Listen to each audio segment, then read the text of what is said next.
Shalom Bapak Ibu dan Saudara, kita bertemu lagi dalam Bina Iman GKI Klasi Solo, edisi tanggal 24 Mei 2025. Mari sebelum kita akan kembali disapa oleh kesegaran dan kebenaran firman Tuhan, kita berdoa. Kami bersyukur untuk anugerah kehidupan yang masih Tuhan berikan kepada setiap kami hingga hari ini. Biarlah Tuhan selalu memberikan kami kesempatan untuk belajar sesuai dengan kebenaran sabda-Mu, agar dengan rendah hati kami terus memperbaiki diri dan mengikuti semua didikan yang Tuhan beri untuk kami hidup sesuai dengan kehendak-Mu. Pimpinlah kami, topanglah kami melalui kebenaran sabda-Mu. Demi Kristus Yesus. Amin. Bapak, Ibu, dan Saudara dimanapun berada, saya akan membacakan satu ayat yang rasanya cukup terkenal gitu ya, yang sering kita dengar. Tapi saya akan bacakan dalam versi Bahasa Indonesia masa kini. Dari Lukas 16 ayat yang ke-10 berdasarkan terjemahan BIMK. Lukas 16 ayat yang 10. Orang yang bisa dipercayai dalam hal-hal kecil bisa dipercayai juga dalam hal-hal besar. Tetapi orang yang tidak bisa dipercayai dalam hal-hal kecil, tidak bisa dipercayai juga dalam hal-hal besar. Menarik ya Bapak Ibu ya, ayat ini kalau kita lihat di terjemahan TB-nya, maka kata yang dipakai adalah orang yang setia dalam perkara kecil. Tetapi diterjemahkan dengan lebih, menurut saya lebih sangat dekat dan bisa jadi langsung terdeskripsi dengan jelas. Kata dari setia itu adalah orang yang bisa dipercayai. Tentu kita menyadari bahwa soal kepercayaan itu sendiri adalah sesuatu yang diberikan. Kita tidak bisa meminta orang lain untuk percaya kepada kita. Kita bisa menerima kepercayaan orang lain, dan pada akhirnya ketika kita menerima, disitulah pembuktian apakah kita bisa menggunakan pemberian kepercayaan dari orang lain kepada kita. Yang menarik Bapak Ibu, saya ketika membaca ayat ini dengan terjemahan dari setia ke terjemahan yang dipercaya itu, saya sedang membaca, saya bukan lagi promosi buku ya Bapak Ibu ya, tapi saya memang terinspirasi dengan buku ini. Buku ini adalah tulisan dari Chris Lowney, diterjemahkan oleh PT Canisius, dan buku ini berjudul Paus Fransiskus Sang Pemimpin, sebuah pembelajaran dari Paus Yesuit pertama. Penulisnya Chris Lowney adalah salah satu mantan Yesuit yang pada akhirnya menyadari bahwa panggilannya bukanlah panggilan sebagai seorang rohaniawan, tetapi panggilan sebagai seorang pemimpin di tempat kerja lain. Singkat cerita, salah satu tulisan dari Chris Lowney yang begitu membekas dalam hati saya di buku ini adalah jauh sebelum seorang Paus Fransiskus menjadi paus dan sekarang tentunya sudah almarhum, beliau adalah seorang pastor atau imam yang sungguh-sungguh dapat menyadari bahwa pemimpin itu adalah ia yang melakukan hal-hal yang sederhana.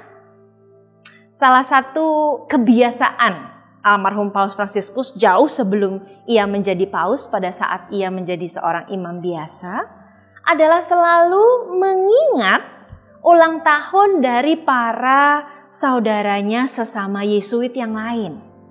Jadi ketika, kalau tidak salah, Paus Fransiskus sebelum menjadi paus tentunya menjadi kepala imam di Argentina, dia selalu menelepon pastor-pastor di beberapa gereja Katolik pada waktu itu yang berulang tahun.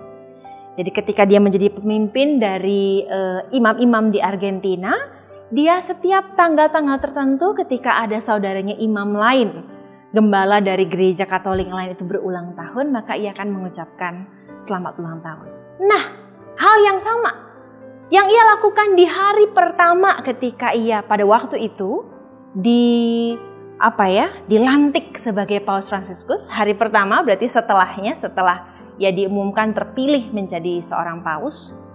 yaitu adalah menelepon sebuah seminari Yesuit gitu ya.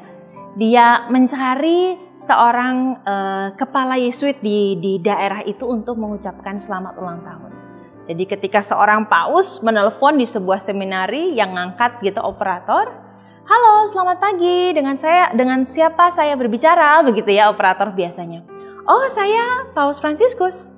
Lalu operatornya mengatakan, "Hahaha, Anda bercanda," begitu ya. "Dari mana kota asal Anda?" Begitu ya, karena dikira operatornya bercanda. "Saya dari Vatikan. Saya Jorge Bergoglio," gitu. Langsung operatornya sadar begitu bahwa yang telepon ini memang Paus Fransiskus. Sejenak dia awkward dan dia diem gitu. Lalu Paus Fransiskus menyadari bahwa dia kaget nih, sang operator ini kaget bahwa saya menelepon. Dia nggak menyangka bahwa salah satu pemimpin agama dunia bisa menelepon sebuah seminari hanya untuk mengucapkan kepada kepala seminari itu selamat ulang tahun. Lalu Paus Fransiskus mengatakan, "Hai, aku Paus, nggak apa-apa, minta tolong disambungkan aja ya," gitu. Ya singkat cerita, sambungan telepon itu disambungkan dan juga pada akhirnya Paus Fransiskus melakukan hal yang sama jauh sebelum ia menjadi seorang Paus Fransiskus. Bapak Ibu, dari hal yang kecil seperti ini, hal yang sederhana, hal yang mungkin bukan sesuatu yang besar membawa dampak perubahan dunia, wow gitu ya. Tetapi saya belajar bahwa ternyata benar seperti firman Tuhan katakan, siapapun, tidak harus seorang paus, tidak harus seorang rohaniawan, yang dipercayai untuk melakukan hal yang paling sederhana dan kecil, dan mungkin hanya berdampak pada satu orang di dunia ini, misalnya, adalah orang yang dapat dipercayai untuk melakukan hal-hal yang besar. Di kasus ini, tidak ada seorang Paus Fransiskus yang sangat besar namanya dan berpengaruh kepada banyak orang bahkan hingga setelah kematiannya, tanpa seorang Jorge Bergoglio yang melakukan tugas-tugas keimaman yang paling sederhana, yaitu mengingat ulang tahun rekan-rekan sekerjanya pada waktu itu. Nah, Bapak Ibu, seperti yang kita pelajari hari ini, bahwa yang dapat dipercayai melakukan hal-hal sederhana setiap hari, hal-hal sederhana yang mungkin tidak membuat kita langsung menerima ribuan tepuk tangan atau ribuan apresiasi. Tapi hal-hal kecil yang dilakukan dengan cinta yang besar, kata Bunda Teresa, sungguh akan membuat kita menjadi seorang manusia dan mungkin saja pemimpin yang Tuhan percayai untuk melakukan hal-hal yang besar. Apapun itu bukan kecil dan besarnya, tetapi kesetiaan untuk menjaga kepercayaan yang Tuhan berikan kepada kita saat ini. Apapun yang Tuhan berikan, kepercayaan yang Tuhan berikan, apapun tugas dan peranan kita, sebenarnya nggak ada yang kecil di mata Tuhan. Semuanya sedang menjadi langkah-langkah kita untuk menuju pada satu panggilan Tuhan yang belum jelas memang, tapi suatu hari akan kita gapai dan kita capai. Sesuai dengan semua caranya melatih untuk kita semakin rendah hati, setia, dan dapat menjadi orang dipercayai untuk melakukan hal-hal yang sederhana. Jadi, yuk mari dengan setia melakukan tugas kepercayaan apapun itu, mau dilihat orang atau nggak mau dilihat orang, kita semua tahu itu berharga di mata Sang Gembala Agung kita, Tuhan yang melihat segala kehidupan dan kesetiaan kita. Tuhan menolong kita semua. Amin. Mari kita berdoa. Kami sungguh bersyukur untuk cara-Mu menolong kami dan meyakinkan kami bahwa segala sesuatu yang kami lakukan di dalam kesederhanaan dan keseharian ini sungguh sangat berarti bagi-Mu. Biarlah kami semakin menjadi orang yang setia dalam tugas kepercayaan yang Tuhan berikan. Bahkan untuk melakukan hal yang paling sederhana menurut dunia ini, kami lakukan dengan sepenuh hati. Hingga waktunya tiba, Tuhan mempercayakan kepada kami sebuah bagian yang mungkin tak pernah kami duga. Tapi yang kami tahu, kepercayaan dari Tuhan hari ini akan terus kami lakukan dengan setia.